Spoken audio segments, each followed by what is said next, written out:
Sim, Então, falta. É um mercado grande, talvez é o mercado mais aberto, com mais possibilidades dentro do audiovisual hoje em dia. O que a gente tem lutado é para que seja reconhecido, né? A questão de equiparar orçamentos, né, com os outros departamentos e tudo mais. Mas eu diria que é a principal área hoje que tem mais abertura para a entrada no mercado de trabalho, com certeza. E como eu falei, né, assim, quando a gente vai fazer algo menor, a gente se concentra muito na imagem, né? Então o som acaba ficando um pouquinho de lado, até o cliente mesmo, né? Quero tal câmera, não se preocupa muito com o som e tentando mudar um pouco essa realidade, né? Legal. Assim, no curso a gente vai falar bastante do que seria um set básico para conseguir fazer um som legal em situações simples como essa, às vezes com um vídeo institucional curtinho ou uma filmagem em locação. A gente vai falar bastante disso, do que é interessante a gente prestar atenção. Então, com certeza, é um assunto, acho que interessa para a sua produtora, né, para você, né? Sim, Eu espero que você continue aí, se interesse, continue interessado. Valeu. Então, acho que foi o Douglas, João, Naila, e falta... Paulo, você está escutando?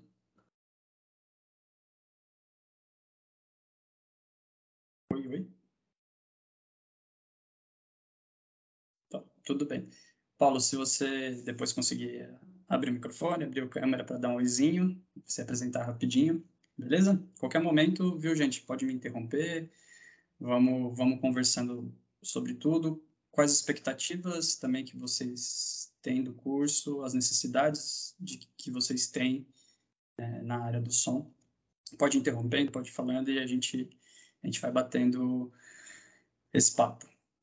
Então, introduzindo, assim, né, a ideia desse curso é falar sobre captar o som no audiovisual, né? E quem capta o som no audiovisual é a equipe de som direto. A equipe de som direto é composta, né, geralmente por um técnico de som direto, um microfonista e primeiro e segundo assistente. No mundo ideal, né, no mundo que você tem uma equipe legal para fazer um trabalho legal. Mas a gente sabe que muitas vezes você vai fazer trabalho sozinho, o técnico de som direto fazendo todas as funções. Às vezes você só vai ter você como técnico de som direto e um microfonista. Então vão ter várias situações, né? E a gente vai tentar passar um pouquinho sobre o que são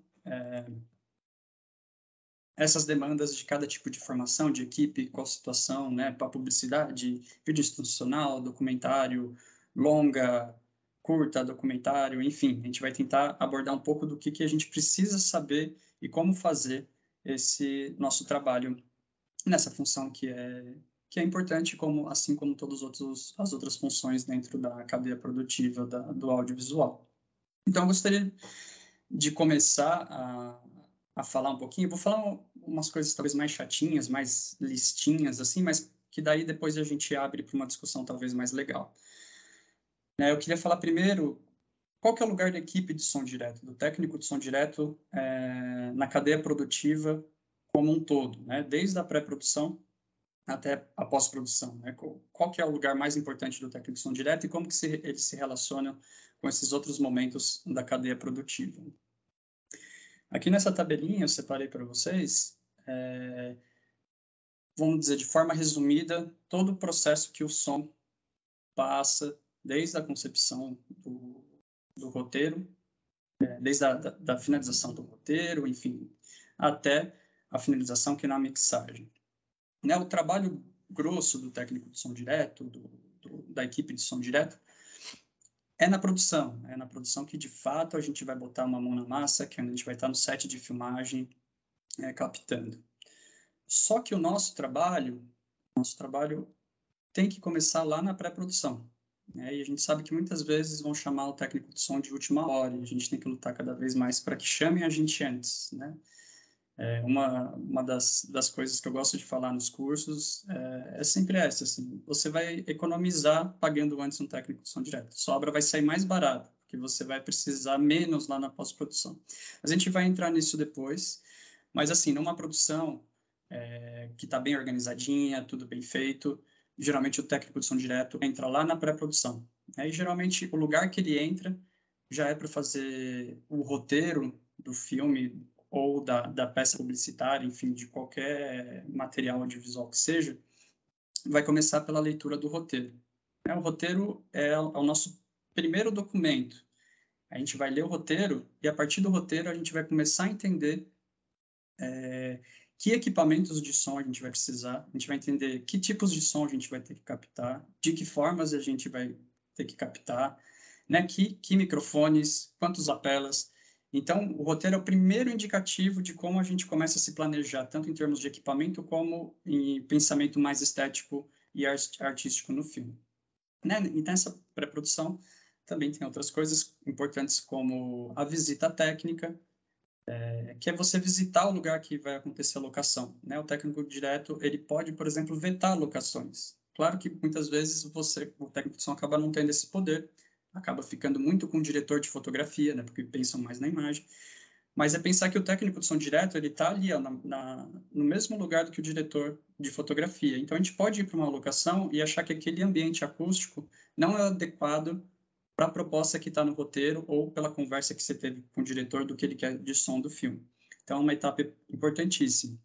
Né? E na pré-produção, a gente também tem várias reuniões com várias equipes. Se tem um supervisor de som, que é a pessoa que vai cuidar do som de forma geral, da pré-produção até a pós-produção, ali na pré-produção você já vai começar as conversas com ele, porque ele vai demandar para você, eu quero que capte tal tipo de som, porque lá na pós a gente vai querer construir um ambiente assim.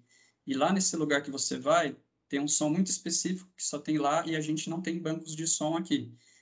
Então é nesse momento que a gente começa a resolver isso. Porque o que pode acontecer é você chegar na produção, você não saber que tem que captar aquele som, chega na pós-produção, eles não vão ter esse som, e eles vão ter que pagar depois um técnico de som direto para voltar lá e captar aquele som, por exemplo, né? Pegando um cenário mais dramático.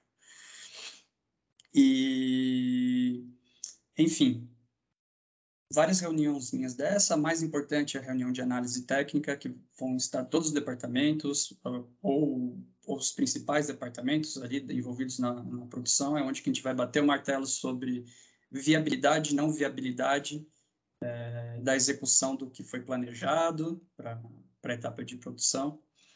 E em todas essas reuniões, nessa visita e tudo, a gente vai daí conseguir determinar os equipamentos que a gente vai levar para filmagem. E a gente tem que saber com antecedência, porque a gente tem que, às vezes, a gente não tem no nosso kit, a gente vai ter que comprar, a gente vai ter que alugar com antecedência.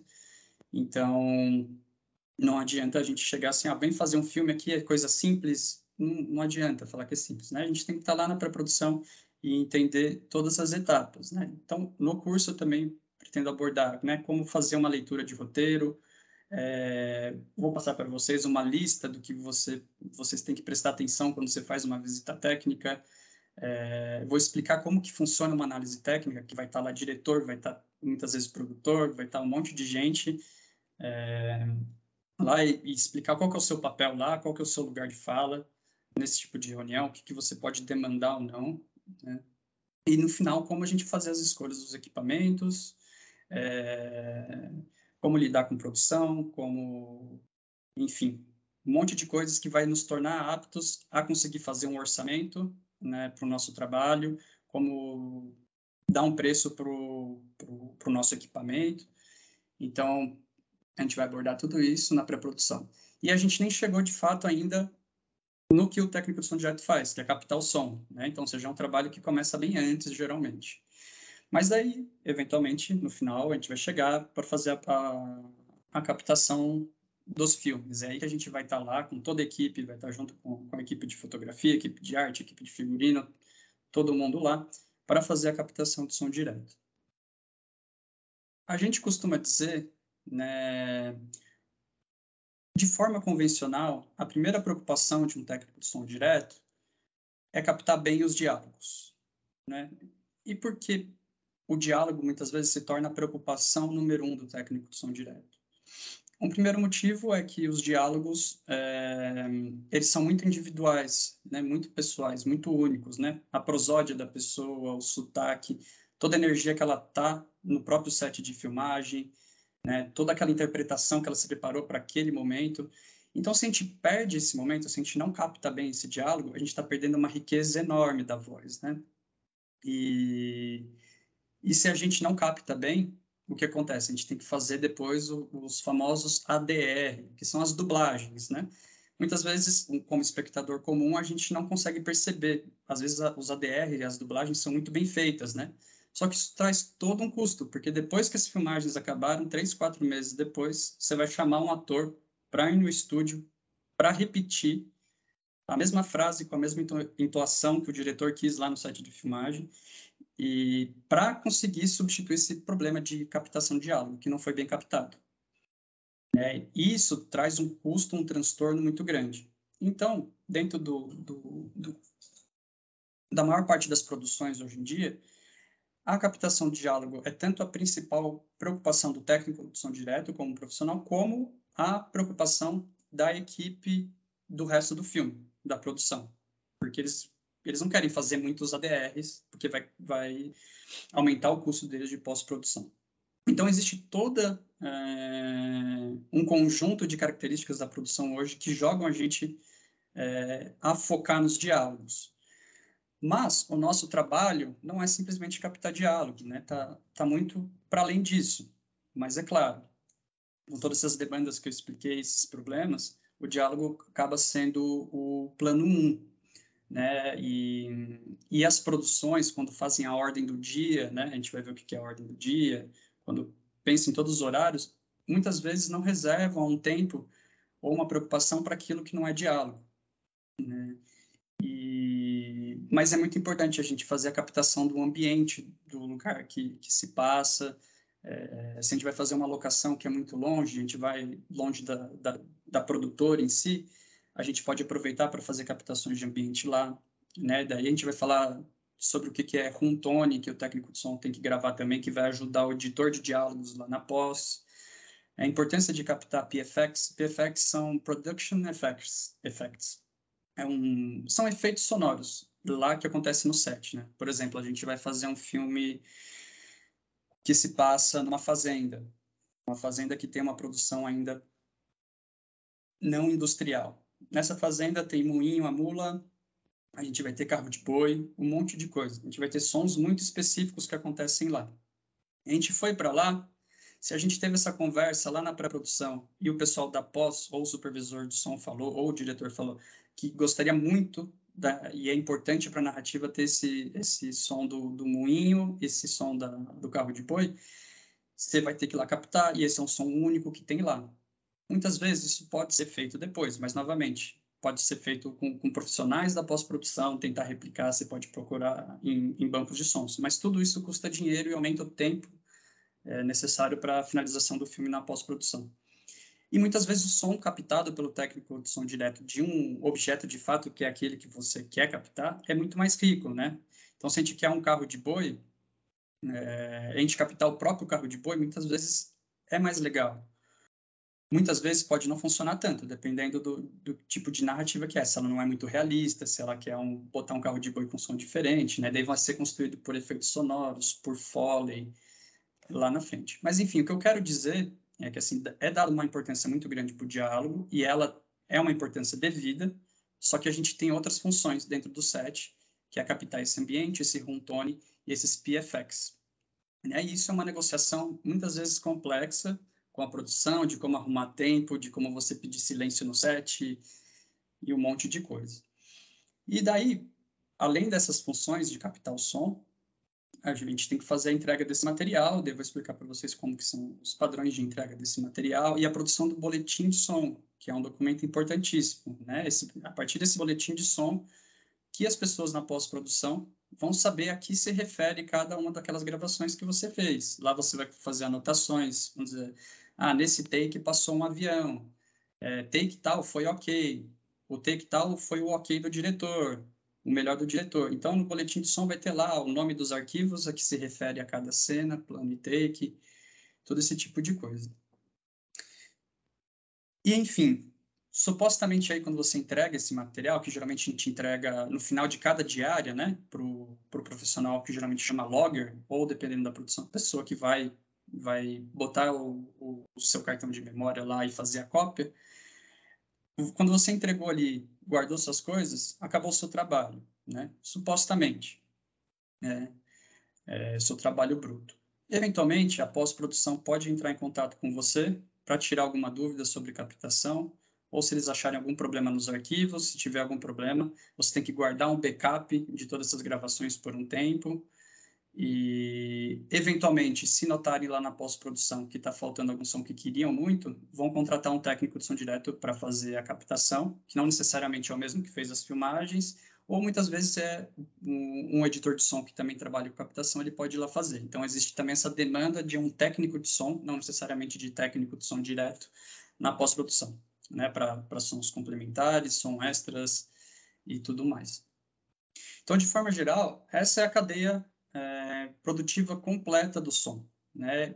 E aqui eu dei um foco na figura do técnico de som direto e da sua equipe. É um trabalho que começa na pré-produção e começa a finalizar ali já fica suave na pós-produção, que a gente não está metendo mais a mão na massa. A gente já fez a nossa parte, mas a gente tem que ficar de stand-by. Beleza, gente? Fez sentido? Eu falei meio corrido, mas assim, é só para apresentar, para mostrar a importância, o local da equipe de som direto e como que ela pode interferir no orçamento geral da obra, interferir de forma muito grande, né? Como pode atrasar se um bom som direto não for captado. Essa foi a ideia geral de apresentar a cadeia produtiva. Beleza? Querem falar alguma coisa? Não? Beleza.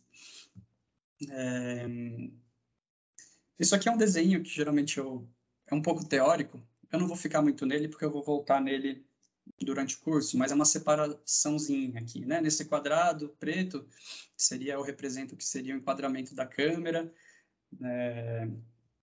e em volta dele seria esse espaço acústico, não espaço acústico, esse espaço que seria extra-campo, né?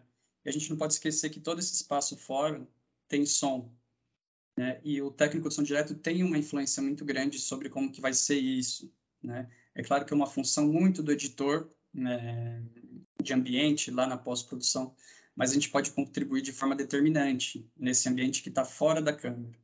É como eu falei do caso do carro de boi e do moinho de mula, por exemplo. Então, assim como a câmera, a gente vai estar com foco nos sons que acontecem dentro do quadro, que são geralmente os diálogos. Mas a gente tem que estar atento também, conhecendo o roteiro, conhecendo toda a estrutura da obra, quais são as intenções do roteiro, como que a gente consegue contribuir com esse espaço que está fora de quadro. E daí são esses espaços, né, enquadramento de câmera, essa ideia de universo diegético, né, que é o espaço-tempo da ação, que a gente vai falar depois, e um universo extra-diegético, que é um espaço da narração, né? O técnico de som direto ele tem penetração nessas 3 camadas narrativas, geralmente, né? A gente vai ver como que a gente consegue contribuir com elas. Mas isso a gente vai voltar com calma lá para frente. O conteúdo, para ir para uma parte assim mais direta sobre o que eu vou falar, né? Gosto de começar geralmente falando do gravador, que é o principal instrumento de operação do técnico de som direto, né? É ele, os microfones e o gravador, mas o gravador é por onde passa todo o sinal de áudio, é ali que se grava, é ali que se distribui o áudio, então ele tem uma importância grande. E eu gosto de explicar o que é um gravador e como se configura, né? E muitas vezes não é simplesmente chegar lá um dia e falar, é só botar para gravar. Tem várias configurações de como que você grava esses arquivos, tem uma forma padrão na nossa indústria do audiovisual de como que esses arquivos devem ser gravados. Existe controles de ganho, como que se faz, controla os faders de mixagem, como que a gente pluga os microfones, quais que são os cabos, quais que são as entradas, né? Então, nesse primeiro momento, já juntando com a ideia de microfone, que são os 2 principais instrumentos do técnico de som direto, a gente vai falar do que a gente precisa para começar a gravar, mas a entender, né, o que é um gravador, como que ele funciona e como que a gente consegue mexer nele, quais são as configurações dele. A gente vai ver como que se prepara os microfones, como que se escolhe um microfone para gravação, né, os padrões polares, a gente vai entrar nisso depois, cardioide, supercardioide, hipercardioide, microfone com rejeição, omnidirecional, a gente vai passar por tudo isso, de como que a gente, de fato, microfona, né, com a famosa Varabum. Vamos passar por isso, colocação de lapela, né, sistema sem fio, como que a gente faz a monitoração com fone de ouvido, né, e aí é algo que a gente precisa treinar um pouco o nosso ouvido. Eu vou passar vários exercícios práticos, né, com exemplos de captações reais, e a gente identificar o que que é, entre aspas, um bom som para aquela obra, o que que não é, onde que estaria o ruído que atrapalha, o ruído que não atrapalha, né? O ruído que a gente precisa pedir para refazer o take, o ruído que a gente não precisa para refazer que está lá, mas a gente não precisa pedir para refazer o take. Então, a monitoração é super importante. A gente vai trabalhar com exercícios práticos e tal, como que a gente consegue ali trabalhar como um técnico de som direto. Vamos abordar configurações de saída, que geralmente a gente manda para a câmera, para diretor, continuista. Muitas vezes, no começo, quando você está com uma formação básica, você não vai mandar sinal para ninguém. Mas, assim, é bom estar preparado para uma situação que a produção vai pedir que você mande sinal de áudio durante as filmagens, né? Então, a gente vai ver como que a gente consegue fazer isso, né, no gravador. A gente vai falar sobre os sistemas de sincronização. Hoje em dia existem 3, 4 principais sistemas de sincronização, sistemas redundantes, né? Quando você está lidando com um filme de grande orçamento, geralmente você usa todos ao mesmo tempo, 3 ao mesmo tempo. Claquete eletrônica, timecode e sinal guia para câmera. A gente vai ver em que situações a gente precisa ou não fazer essa sincronização redundante. E daí, até aí, a gente aborda de forma geral, a gente se prepara para, de fato, botar a mão na massa, né? A gente vai ter abordado de forma concisa, mas assim, bem direta, tudo aquilo que a gente precisa para ir para o dia de set de filmagem. E eu gosto de inverter isso para depois ir para a pré-produção, né? Inverter essa ordem do que aconteceria no mundo. Porque daí, nesse momento, quando a gente entende os equipamentos que a gente precisa para cada tipo de filmagem, quais as demandas que vão ter da gente, que eu acho que a gente consegue conversar mais sobre a importância da pré-produção, qual que é o nosso papel lá. E daí, uma coisa muito importante é de como a gente negocia o valor do nosso trabalho e como que a gente faz um orçamento para a obra. Muitas vezes as pessoas que estão iniciando têm vergonha, não sabem, que preço que eu ponho? Às vezes você não tem a menor ideia, se você cobra R$100 ou se cobra 1.000, né? Então, é importante a gente saber de todo o aparato técnico, das demandas artísticas da produção, para a gente conseguir negociar com o produtor que te chama, ou com a pessoa que te chama, e passar um orçamento condizente e justo, né, para o momento. E, eventualmente, até entender até que ponto você pode baixar aquilo, né, desde que não atrapalhe a classe como um todo, né, não rebaixe o salário. E daí disso, gosto de falar de como que funcionam as coisas no set de filmagem, né? Como que você se porta, com quem que você pede para quem você pede coisas, para quem você fala que está faltando alguma coisa, como que você negocia com a direção de câmera um enquadramento que está atrapalhando a captação do som, como que você conversa com a direção de arte ou com o figurino sobre colocação de lapela, sobre um cenário que está atrapalhando a acústica do ambiente. Como que a gente lida, como técnico de som direto, com a nossa própria equipe, né, com o microfonista, com o assistente? Qual que é a função de cada um deles dentro do processo? Porque cada um deles faz coisas diferentes ao mesmo tempo. Então, dá uma ideia para vocês de como que seria esse cenário, tanto no longa-metragem, como que seria num curta, e como seria numa peça publicitária, né? E, por fim, eu chamo aqui de técnicas e sistemas avançados, mas não é ideia, tipo, de avançados necessariamente, né? Mas são sistemas que fogem um pouco dessa noção básica primeira que é necessária para começar a trabalhar. São demandas muitas vezes que vêm depois na carreira, mas que às vezes são dúvidas que vocês já podem ter, são assuntos que a gente pode abordar durante o curso. Então, de forma geral, seria todos os tópicos, mas é sempre aberto por diálogo, sempre aberto para uma dinâmica entre a gente, de dúvidas. Eu sempre estou disponível extra momento dos encontros, né? Eu me torno amigo de várias pessoas que fazem curso, né? Do último curso, converso com 2, 3 deles quase diariamente. Do último curso, já fiz até trabalho junto com uma menina que fez o curso.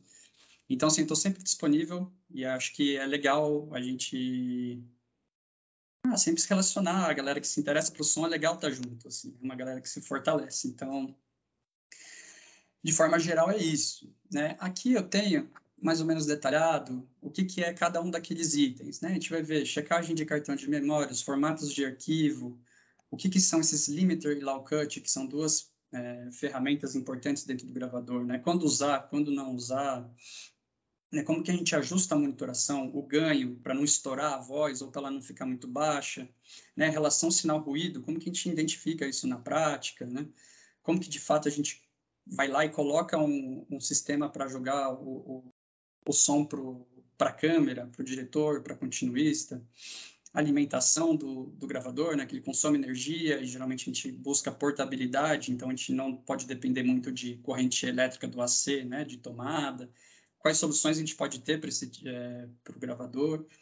Então, ou seja, em cada um daqueles tópicos eu vou detalhando aqui, né? Falo do set básico, que seria um microfone direcional e 2 sistemas lapela sem fio, que é um sistema que basicamente a gente vai conseguir fazer grande parte dos nossos trabalhos quando a gente está no começo de carreira, né? Eu digo assim, quase 80, 90% dos primeiros trabalhos que você pegar, você vai conseguir resolver com esse sistema. Mais para frente, trabalhos mais complexos vão demandar mais coisas.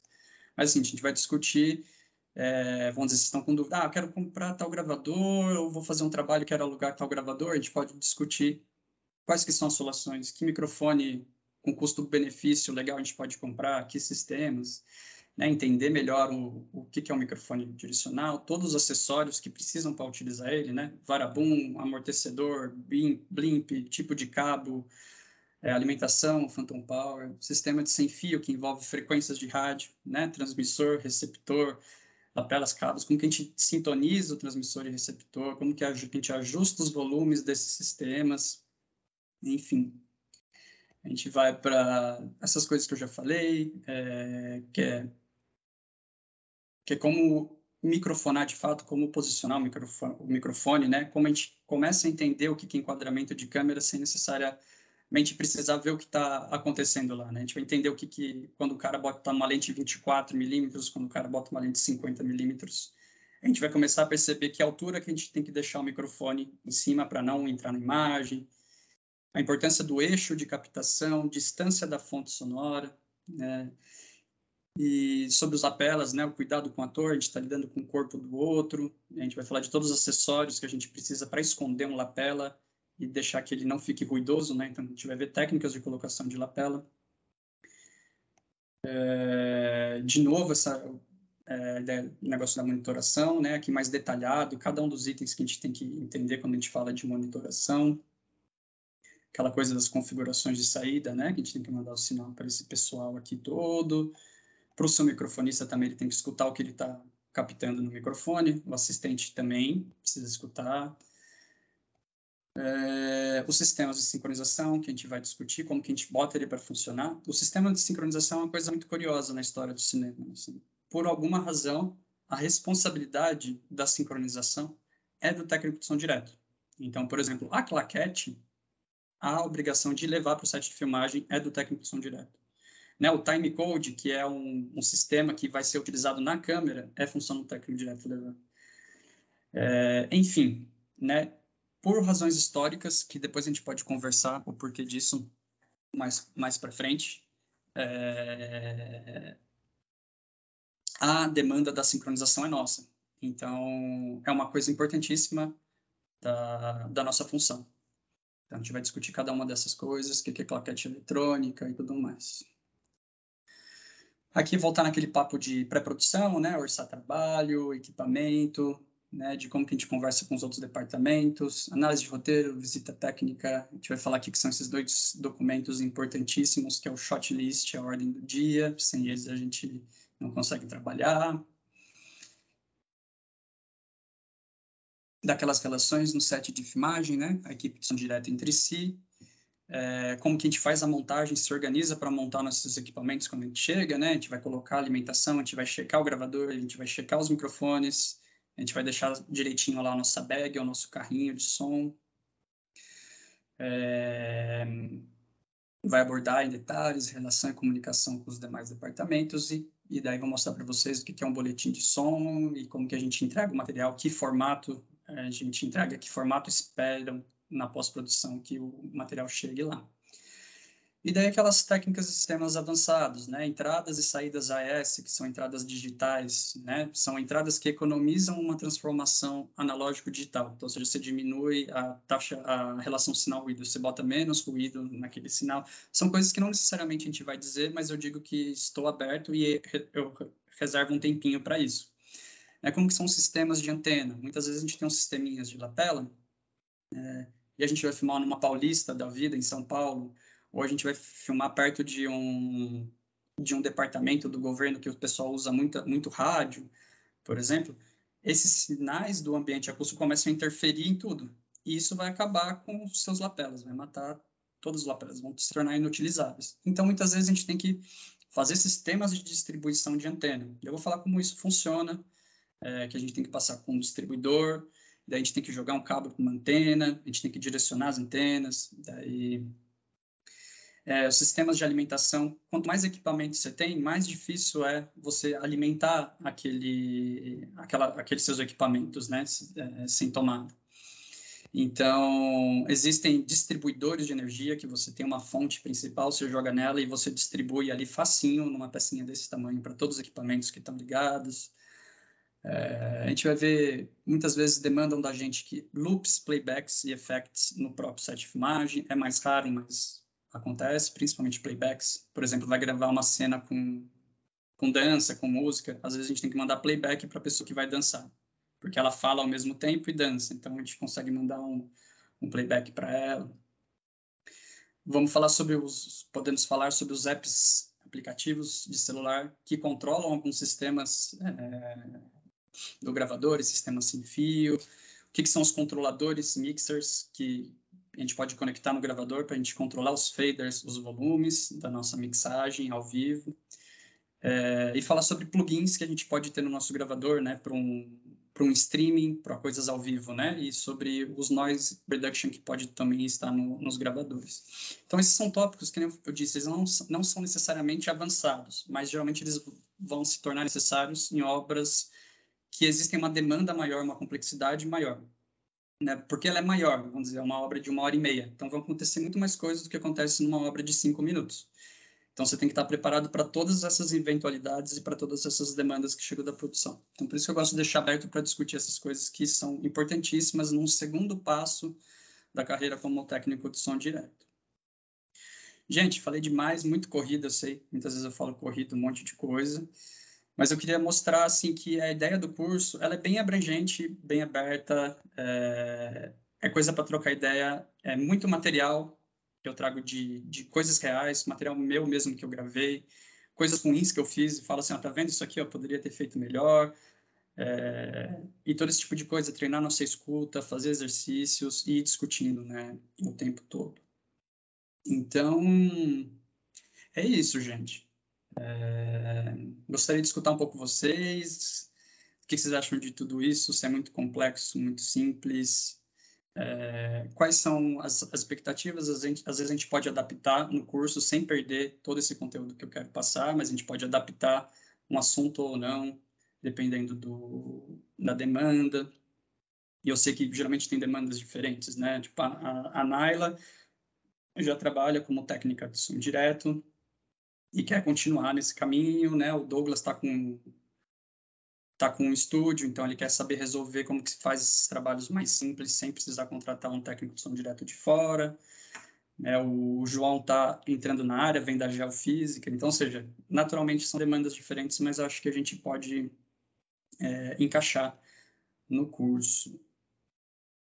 O João, não, falei errado, né? O Paulo, que é da geofísica. O João já trabalha com audiovisual faz tempo, desde a adolescência, né? Foi isso, né? Não, é isso aí mesmo. Eu sou da geofísica. Ah, tá. Então estava certo antes, então. É que é difícil decorar o nome, não sou muito bom nesse primeiro momento.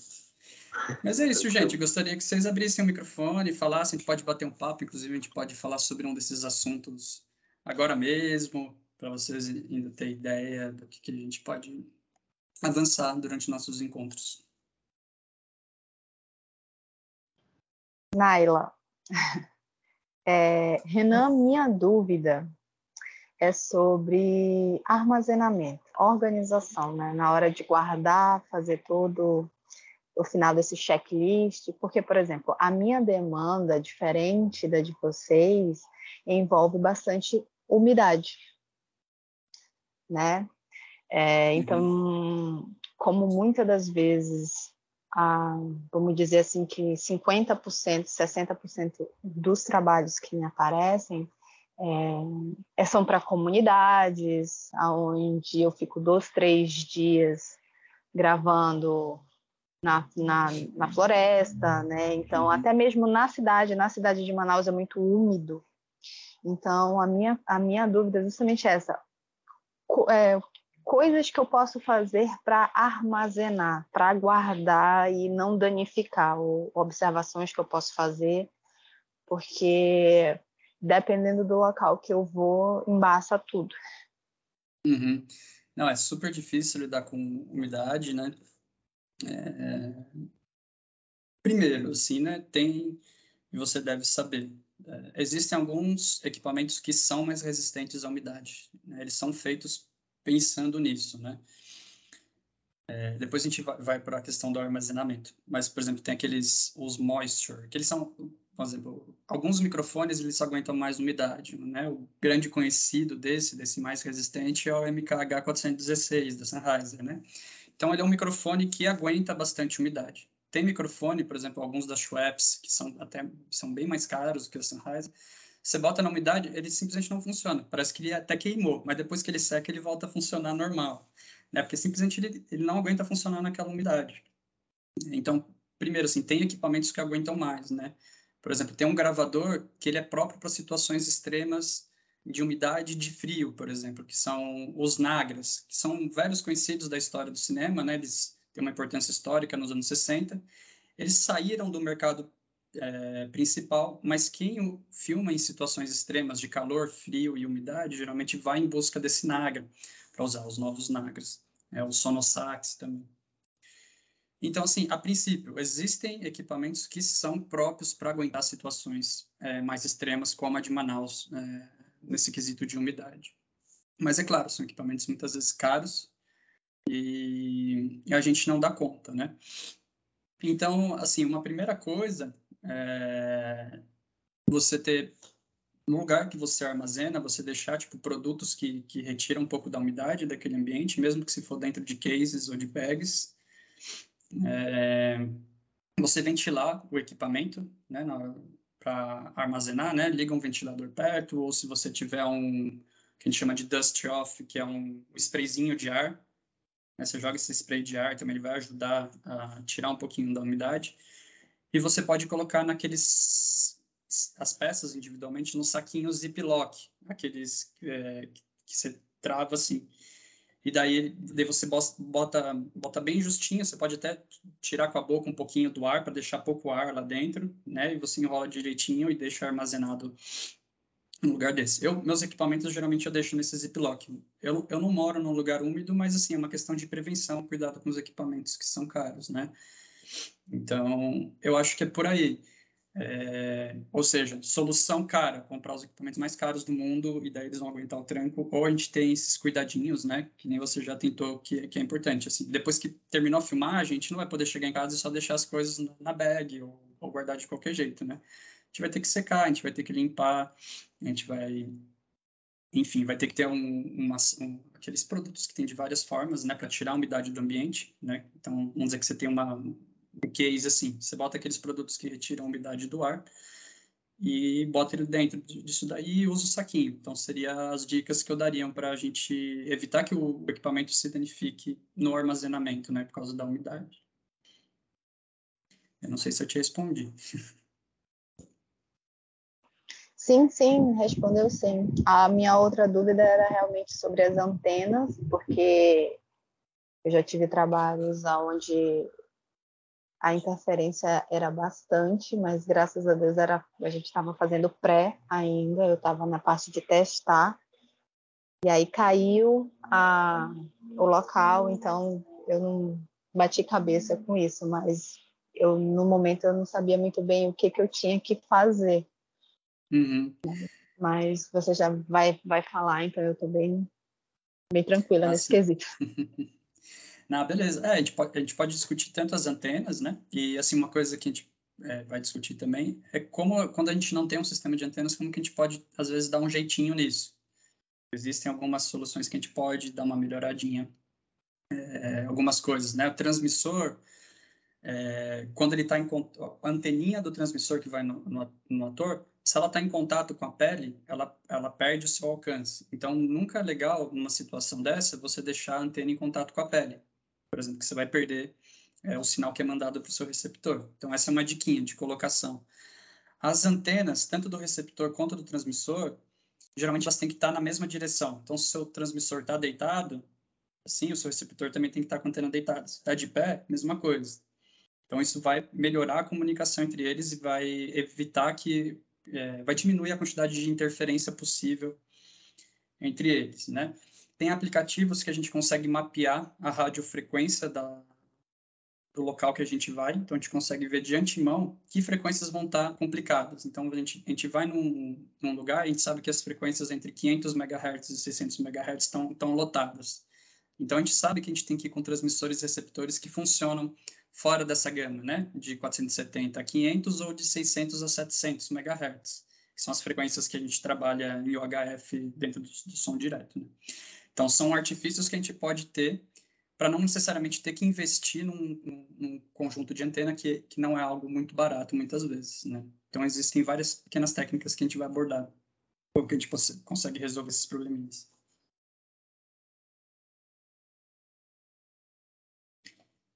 Beleza, Naila?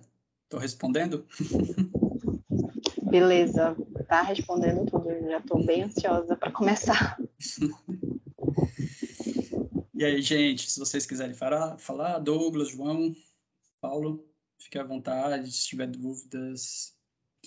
Pode parecer complexo, porque a Naila já trabalha com isso, assim, mas não se assustem, eu vou passo a passo com vocês para a gente entender com calma cada coisa, né? Não é um curso necessariamente para pessoas da área já, pode ser para pessoas iniciantes ou interessadas, né? Muitas das dificuldades eu geralmente complemento com material extra, fora da aula, para pessoas que tiveram uma dificuldade a mais para entender uma coisa ou outra. Então, assim, é um curso, de fato, para todo mundo. Assim, eu gosto de trabalhar essa parte extra-aula para suprir a demanda de todo mundo. E, se quiserem falar, penúltima chance. Uma dúvida, eu sou aqui do Rio, né? É só online esse curso? E outra coisa, a questão das transmissões, isso me interessa bastante. Se você falou, né, fazer lives, isso aí tem uma demanda muito grande atualmente. Uhum. É uma coisa que a gente pode falar, sim. A gente precisa de algumas ferramentas, de alguns usos diferentes do uso do gravador. A gente pode fazer com gravador, dá para fazer com outros sistemas também, mas aqui a gente vai falar mais da possibilidade de fazer isso com gravadores. E vai envolver coisas como que a gente lida com noise reduction, como que a gente vê os microfones, como a gente faz uma mixagem ao vivo. Enfim, a gente vai abordar isso também. É uma demanda grande hoje em dia.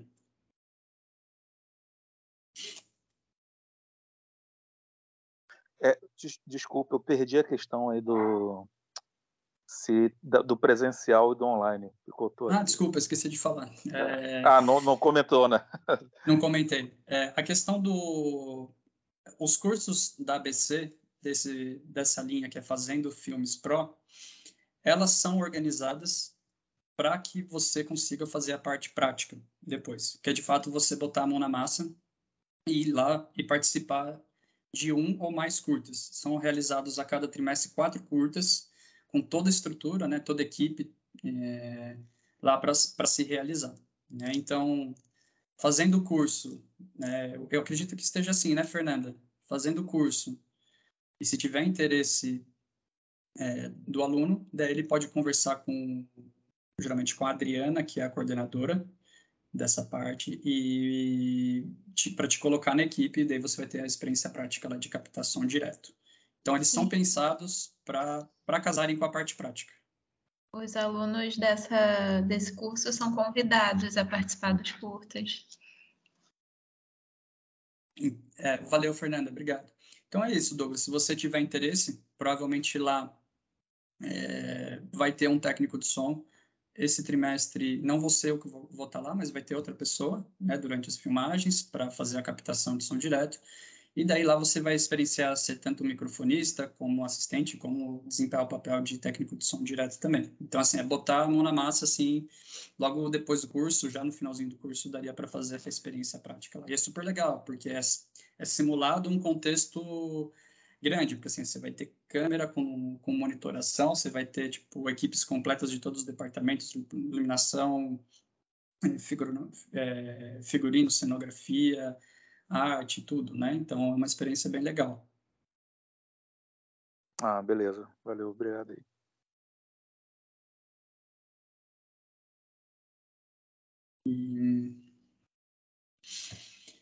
É isso, gente. Espero que vocês fiquem interessados em fazer. Eu adoro dar esse curso. Eu me divirto, aprendo toda vez. Então, gostaria muito que vocês fizessem. Seria um prazer. E geralmente a gente faz um grupinho de WhatsApp, que é super legal. Eu sempre mantenho contato com o pessoal ainda, a gente troca figurinha até hoje. São sempre amizades, sempre gosto de fazer amizades novas. E é isso, gente. Se alguém quiser falar alguma última coisa, se deu para entender bem o que a gente vai abordar, qual que é a minha perspectiva de como a gente pode lidar, né?